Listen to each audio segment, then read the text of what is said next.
Namaste students, welcome to your own channel RSV Group of Schools. In this video, we are going to learn about different types of physical quantities. Physical quantities are divided into two categories which are called as fundamental quantities and derived quantities.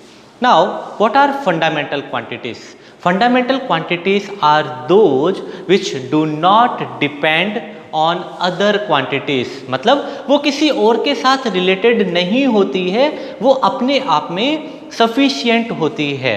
तो अब एक committee बनी हुई है, एक international organisation है, उस organisation ने कुछ क्वांटिटीज को फंडामेंटल का दर्जा दिया हुआ है।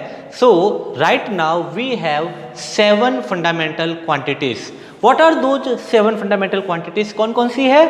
मास, length, time, electric current, temperature, amount of substance and luminous intensity।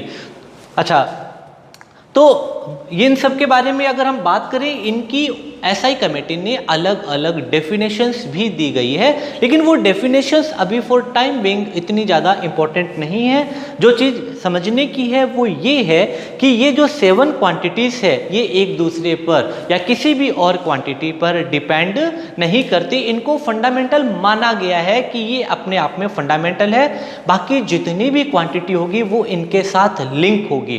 कैसे हम सीखेंगे। तो पहली चीज़, इन सब क्वांटिटीज़ को फंडामेंटल बनाने के साथ साथ एसआई कमेटी ने इनके साथ कुछ यूनिट्स को स्टैंडर्ड किया, स्टैंडर्डाइज प्रोसेस की। क्यों स्टैंडर्डाइज प्रोसेस की, इसके बारे में हम सीखेंगे। पहले हम बात करते हैं इनकी स्टैंडर्ड यूनिट्स। उन स्टैंडर्ड यूनिट्स को एसआई यूनिट्स बोला जाता है। तो देखते हैं इनकी एसआई यूनिट्स क्या क्या है। मास की एसआई यूनिट है kilogram, denoted by KG. SI unit of length is meter, denoted by small m. SI unit of time is second, denoted by small s. Sometime it is denoted by sec also. SI unit of electric current, it is ampere, denoted by capital A. SI unit of temperature, denoted by capital K, Kelvin. Amount of substance, SI unit is mole, denoted by MOL. And SI unit of luminous intensity, denoted by candela, CD. Now, many times students ask what is amount of substance and luminous intensity. Amount of substance is related to measurement of some substance, that how much atoms are present in given quantity, like which is related to Avogadro number, for which we are using unit mole. Luminous intensity, it is related to brightness of light. We do use different types of lights in our household. घरों में अलग अलग होती है, LED light, tube light, जो हमारा yellow वाला bulb आता था ना, वो सबकी अलग अलग ब्राइटनेस लेवल होते हैं और उसके लिए जो यूनिट यूज होती है वो कैंडेला। अब क्वेश्चन आता है कि सर इसके अलावा बहुत सारी यूनिट्स और होती है। मास की किलोग्राम नहीं, मास की ग्राम भी होती है, क्विंटल भी होती है, पाउंड भी होती है, केक लाने जाते हैं ना। तो लेंथ की metre, kilometre, feet, inch, mm, time की सेकंड, आवर, डेज, बहुत सारी यूनिट्स है। यस, आप लोग सही कह रहे हैं। टेम्परेचर की केल्विन के अलावा फ़ारेनहाइट एक यूनिट होती है, डिग्री सेल्सियस यूनिट होती है, राउटर यूनिट होती है, बहुत सारी यूनिट्स होती है। सबकी यूनिट्स पॉसिबल है। दिक्कत क्या आती है, जब हम अलग अलग यूनिट्स यूज करते हैं तो इंटरनेशनल कम्युनिटी में अगर हम बात करें या साइंटिफिक लेवल पे बात करें तो वहाँ एक स्टैंडर्ड अप्रोच नहीं आ पाती। उस प्रोसेस को स्टैंडर्डाइज करने के लिए इन यूनिट्स को स्टैंडर्ड बना दिया गया। Now each country, each community will have to use these units as a standard. Okay, अब हम बात करते हैं derived quantity. What are derived quantities? These are quantities which depend upon fundamental quantity. ये fundamental quantities पे depend करती है and they are produced by combinations of two or more fundamental quantity. Derived quantity कैसे produce होती है? By combination. इसमें हम combine करते हैं किसको? दो या दो से ज़्यादा फंडामेंटल क्वांटिटीज़ को या फंडामेंटल क्वांटिटी और डेराइव्ड क्वांटिटीज़ को भी कंबाइंड कर सकते हैं। कैसे देखते हैं। मैंने एक छोटा सा एग्जांपल लिया, area.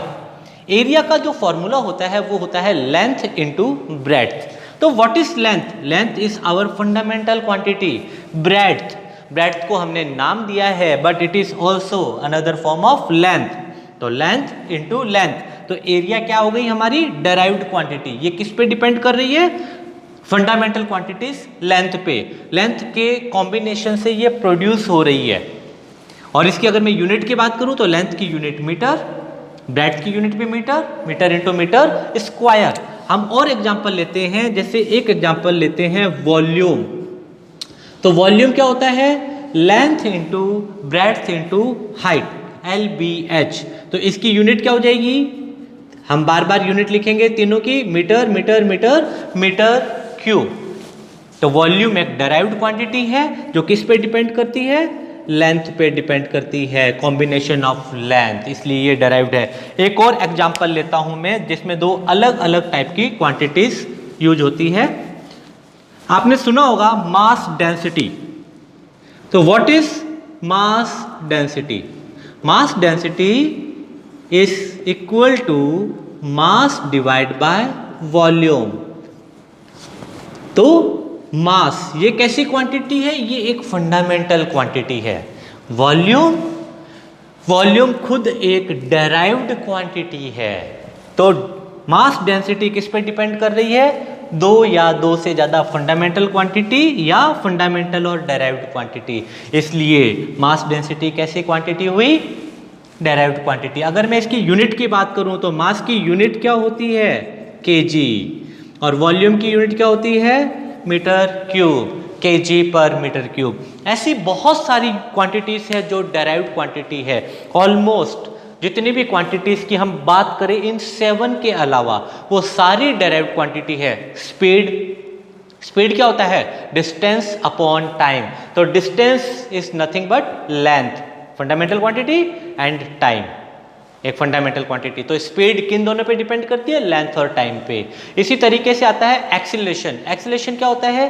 Change in speed upon time, वो भी एक डेराइव्ड क्वांटिटी है। इस तरीके से जितनी भी क्वांटिटी हम बात करें, क्वांटिटीज को हम हमेशा दो कैटेगरी में डिवाइड कर पाएंगे। फंडामेंटल क्वांटिटी जो कि फिक्स है 7 क्वांटिटीज, और डेराइव्ड क्वांटिटीज जो कि बहुत है, और इनके बारे में हम जैसे जैसे आगे बढ़ते जाएंगे सीखते जाएंगे। थैंक यू बच्चों।